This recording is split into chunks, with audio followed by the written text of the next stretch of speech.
There are certain things you should never have to doubt. Your wife's laugh. Your son's loyalty. The sound of your own front door when you come home at the end of the day. I lost all three in one night. It started like this. I came home early from work. Nothing planned, just a cancelled meeting, and the idea that surprising my wife with takeout on a Wednesday was a sweet, spontaneous thing. Our house was quiet. No TV. No music. But her car was outside. I walked in through the garage, called her name. No answer. Upstairs, the bathroom door was closed. Steam crept under the door. She was showering. I smiled. Set the food on the kitchen counter. Then something caught my eye, her phone. Left unlocked. Open to a message thread. I don't make it a habit to snoop. But something felt wrong. Like my body moved before my brain could stop it. The message at the top was from someone labeled J. You wore my shirt again. You know what that does to me. Can't stop thinking about your mouth. Same time tomorrow? He never suspects. My stomach twisted. I scrolled up. Photos. One blurry, one clear enough. Her legs in my guest room. His hand on her thigh. The worst part? The hand. I knew that hand. That scar. I stared at the screen, my chest caving in on itself. That wasn't some coworker. That was my son's hand. I couldn't breathe. I just stood there in the hallway, gripping her phone like it might bite me. The messages blurred together. The words, mouth, he never suspects. The photos, all burned into my skull. My son. My only child. 19. Home from college for the summer. Quiet. Polite. Called her stepmom, with a smile that I thought was genuine. God, I wanted it to be fake. A cruel joke. Deep fake. AI. Anything but what it looked like. But then I heard the water shut off. She was done. Footsteps. The bathroom door opened. She stepped into a hallway in a towel, saw me, and froze. Her smile faded so fast it looked like her whole face collapsed. I held up the phone. Her eyes flicked to it. Then back to me. And for the first time in 10 years of marriage, I didn't recognize her. I didn't raise my voice. I didn't throw anything. I just asked one question. One name. Jake? She didn't answer. Didn't deny. Didn't run. Just stopped breathing. And that told me more than I was ready to know. I waited 5 full seconds, 5 seconds that felt like drowning, before I asked the only question I could form. How long? She whispered. Don't do this. How long, Maya? Silence. Then, 6 months. I staggered back like she'd hit me. My mouth opened, but no words came. Just one thought, flashing like a siren behind my eyes. She was sleeping with my son. In my house. While I was at work. While I trusted them both. And worst of all, she didn't even seem sorry. I didn't sleep that night. Maya tried to talk, tried to cry, tried to say it was a mistake, then stopped halfway, like even she didn't believe that anymore. I couldn't look at her. Couldn't share the air in the same room. I grabbed a blanket and slept in the truck. At 6:14 a.m., I walked into my son's room. Jake was on his phone, scrolling like it was any other morning. He looked up, saw my face, and immediately set it down. Dad? Don't lie to me, I said. Please. For once in your life, look me in the eye and just tell the truth. He didn't say a word. So I asked, Are you sleeping with Maya? He blinked. Once. Then nodded. No hesitation. No shame. I felt my knees nearly buckle. I had to grab the doorframe to stay upright. Why? I whispered. Why her? Why my wife? Jake stood. Calm. Like we were discussing homework or car keys. Not the fact that he'd betrayed me in the worst way a son could. You never saw her, he said. What? You were always working. Always tired. She was lonely. I saw her. I listened. I gave her something you stopped giving a long time ago. My vision blurred. You're my son, I said. She helped raise you. She wasn't your possession. He snapped. She's a person. And she chose me. I almost hit him. Almost. But then I saw something in his eyes, not defiance. Not guilt. Pride. That's when I knew. This wasn't a mistake. This wasn't confusion. This was a choice. By both of them. And I was the only fool who didn't see it coming. She came back 2 days after I kicked them out. I opened the door, and there she was, makeup smeared, eyes puffy, hoodie 2 sizes too big. She looked like she hadn't slept, hadn't eaten, hadn't existed since I told her to leave. I didn't know where else to go, she said. I didn't say a word. Just stared. I took a test, she said quietly. I'm pregnant. The floor shifted under me.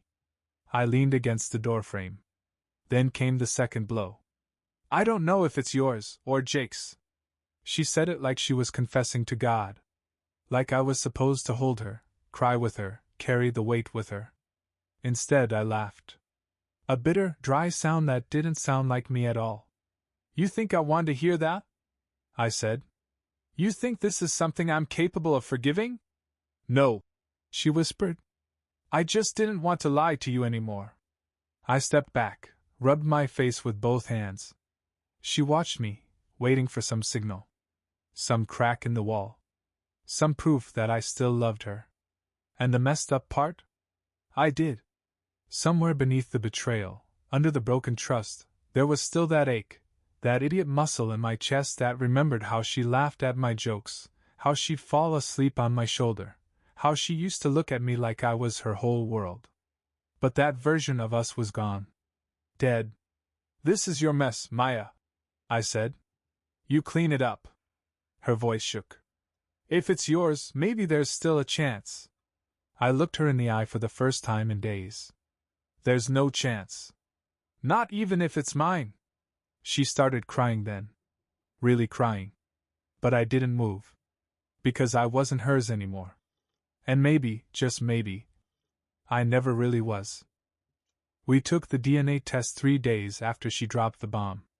The clinic was quiet, sterile. I sat on one end of the waiting room, she sat on the other, like we were strangers who used to know everything about each other and now couldn't make eye contact. She looked pale. Smaller.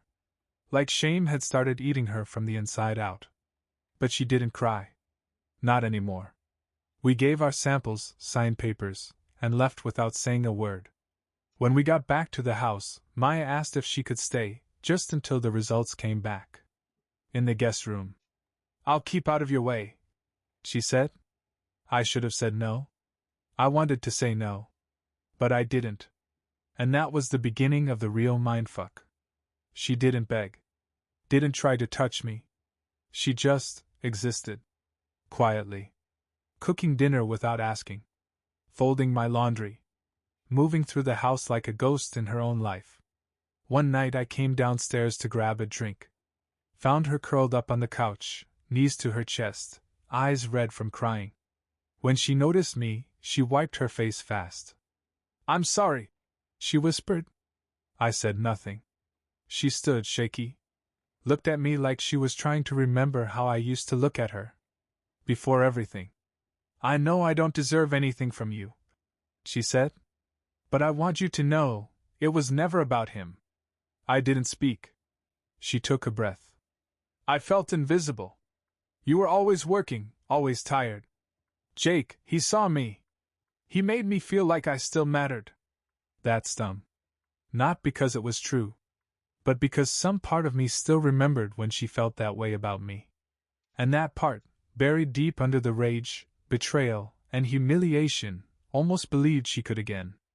Almost. But I knew better. Because I was standing in a waiting room between 2 doors. One labeled forgiveness. The other freedom. And the results were still 3 days away.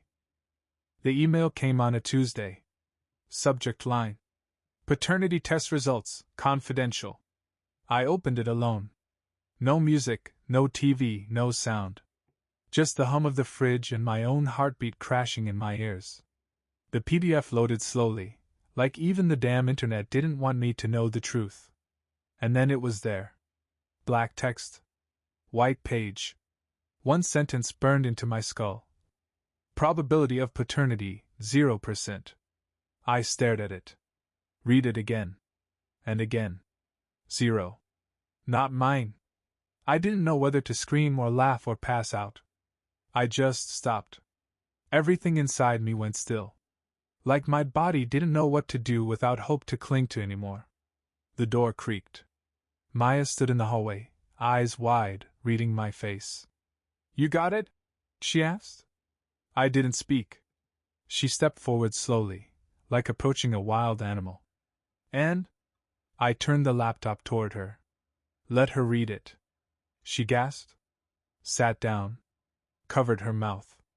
I thought she'd cry, or beg, or break. Instead, she looked at me and whispered, "Then let me go." I nodded once. But then she added, "Or let me stay. Not as your wife.